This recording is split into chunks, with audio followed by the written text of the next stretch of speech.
We are a few months from the much-anticipated Conservative Party leadership race, where they'll be selecting one of the two frontrunners as their leader. The first is famed TV personality Kevin O'Leary, who entered the race as an outsider.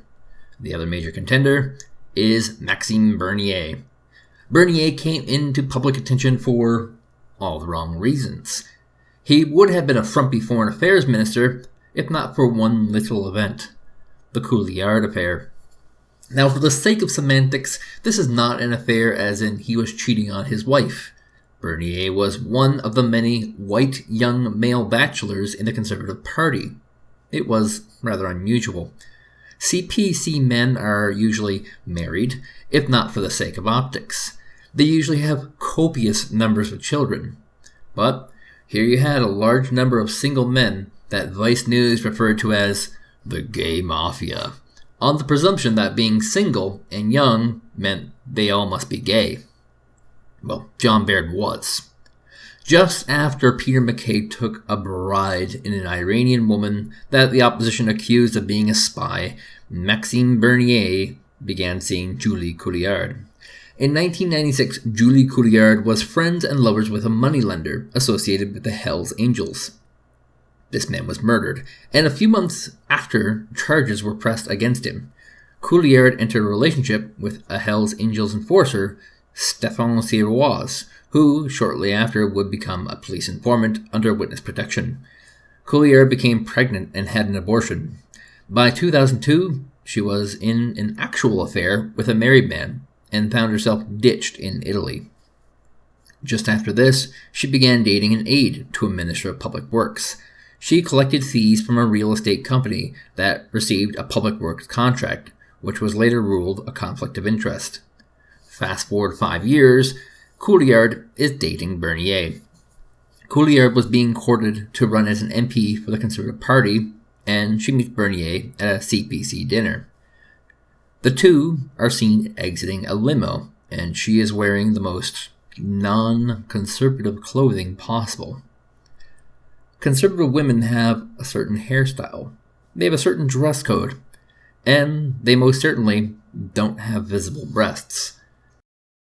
The car, the swearing in, I thought, who's that? Was that his girlfriend, his sister, his cousin? We all asked the same question. We had no idea. You had no idea she was that. And she did attract a little bit of attention, including from the PMO, that was quite concerned that her dress was not appropriate. But as we were kidding around in the office today, they were worried that her dress was too revealing. Well, maybe they should have been checking to make sure she wasn't covering up a wire. The Hells Angels connection was found very early by the opposition parties upon seeing her. They dropped this gem off to the media. Nothing happened. The media looked at this and saw no real need to publish it. There was no story.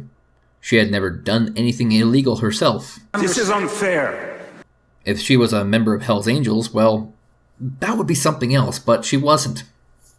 A few months later, they broke off their relationship.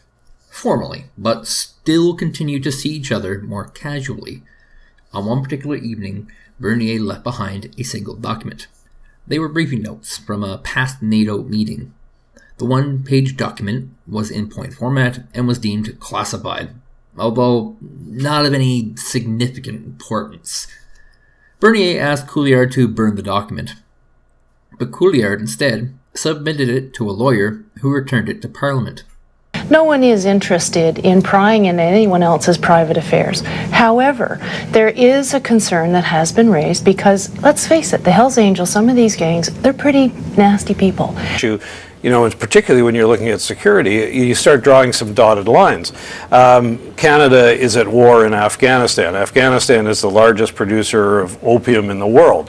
The bikers have long been associated with drugs in Canada. Now, are those real connections? Who knows? Questions about ministerial judgment and national security are not a private matter. They are everyone's business, and we will raise them in this House. Yesterday I just stood outside the House, at the fringe of the scrums, and there seemed to be kind of this hysterical, panicked edge in the air, and it all told me that something about this story bothers the Conservatives. They don't like this story. They were doing damage control like crazy on it, and that in itself tells me that it may be our business. The opposition was reeling. The Foreign Affairs Minister had left a document at his mistress' significant other's house. The opposition began leaking this information to the press, and the press didn't report it. The matter is that there are deep ramifications that have been left for Canada, both here domestically and abroad. When we talk about the international implications, they have to do with whether Canada can be trusted. Mr. Speaker, contrary to what the government benches say, questions of ministerial judgment and national security can never be private questions in the House of Commons. This is the court of public opinion. This is where we need to ask those questions. If his former personal friend has ever had access, even inadvertently, to any official briefing materials of the Government of Canada. It still was just not that interesting of a story.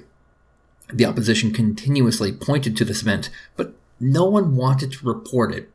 It might seem more significant to the viewer, but documents are misplaced all too often.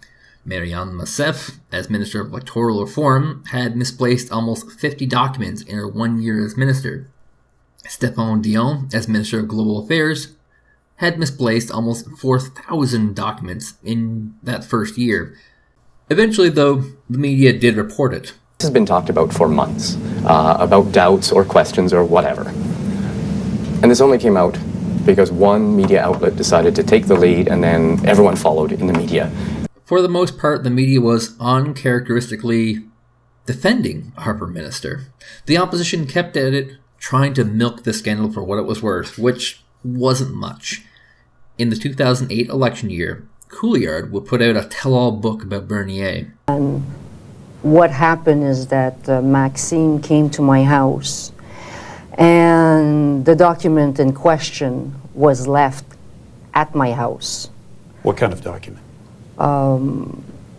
And for now, what I can tell you about this is that that document made me very uncomfortable. And I was referred to a top lawyer in that field to tell me how to react and what to do, what was the proper legal thing, the proper legal procedures in a situation like that. And the book detailed how Bernier was preparing to take over the party from Harper if he had a moment of weakness, and how actively he criticized the leader's health and eating habits. In the book, Coulliard also mentioned that Bernier had many girlfriends and slept around.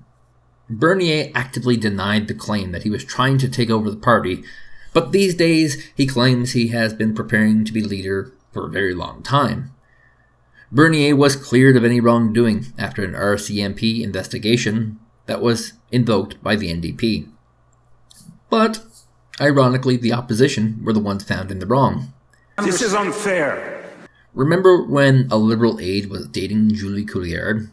Well, it turns out that money was a huge conflict of interest. Coulliard was designated an unregistered lobbyist by the courts. It was likely for this reason that the whole thing was eventually dropped. And made this a public story, but that the opposition parties didn't raise it until the media raised it. What does that say? You know, when I look at this issue, I guess it's sad in a way, because at a time when the political culture of the United States seems to be changing, seems to be getting out of that, what I call the muck of personal politics, this is an indication, I hope the other parties steer away from it, that we're going to that place. And I respect Ms. Finley's point of view that they're really not trying to do that. But in the way this story came out, and this is worthy of underlining, you've already said it, why didn't any of the opposition parties, including our own, we decided with this then issue. Bring it forward? And the reality is, and it's the elephant in the room, is that they didn't want to do it because they'd be accused of the very accusation that's being put forward by some, that is, you're not really interested in the issue itself, you're interested in scoring points. I have concerns about Mr. Bernier, I've been very clear, but when we start to descend into this kind of politics, I think it's a place we don't want to go, and we, as Coulliard, in her interview last night, raised new issues, gave new information that had nothing to do with the documents that you mentioned at your 7 o'clock statement, nor does it seem to be about her personal life per se. What more needs to be done to get to the bottom of this so that Canadians can feel confident. To the bottom of what, Keith? To the bottom of the things that she said. For instance, for example, she said that she believed after experts had been through her house to sweep it, I think is the term, that bugs had been planted in the house, microphones and so on. Do you take these things seriously? I have absolutely no information that would suggest that's true. Should you have?